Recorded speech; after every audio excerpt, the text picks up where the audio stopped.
France réside une forte population musulmane. Certains spécialistes n'hésitent plus à parler clairement de christianophobie. C'est dans les pays musulmans que l'on parle le plus de persécution contre les chrétiens. Certains spécialistes tirent la sonnette d'alarme.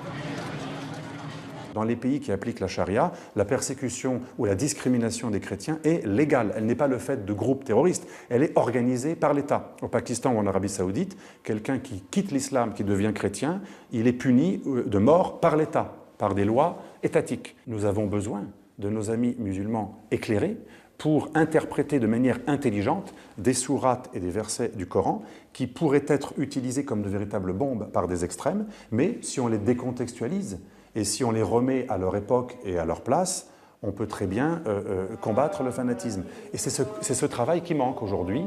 Beaucoup d'imams n'osent pas faire ce travail de peur d'être traités de traîtres, de tièdes. Quand on parle de dhimmitude, on fait allusion à des chrétiens qui acceptent leur statut de protégé, mais protégé soumis, parce que dans la dhimma, le chrétien est protégé s'il paye un impôt spécial, s'il se soumet, s'il n'est pas prosélyte et s'il accepte d'avoir des droits inférieurs aux droits des musulmans, qui eux ont un témoignage qui vaut le double.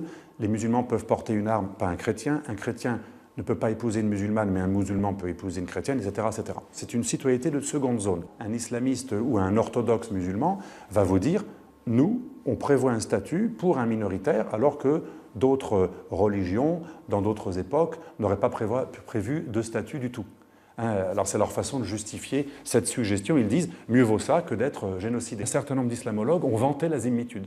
Je leur demande, je les invite à faire un stage dans des pays comme le Pakistan ou l'Arabie Saoudite, où la dhimmitude est encore appliquée officiellement, et peut-être qu'ils trouveraient ça moins romantique. Moins d'une décennie après la guerre d'Irak, le monde arabe connaît une vague de révolte. Les islamistes partent à la conquête du pouvoir. En Égypte, les frères musulmans arrivent au plus haut sommet de l'État.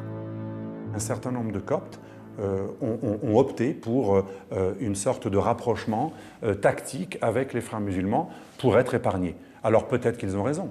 Peut-être qu'ils ont tort. Les chrétiens libanais maronites, par exemple, disent « c'est un mauvais calcul ». Le chrétien, qu'il aille à la messe ou pas, par le seul fait qu'il fasse partie du groupe des chrétiens, il est associé aux croisades, à l'impérialisme, aux alliés des impérialistes américains que sont les juifs sionistes, etc., etc. La persécution des chrétiens en Irak avait commencé avant l'intervention de 2003 et même avant celle de 90.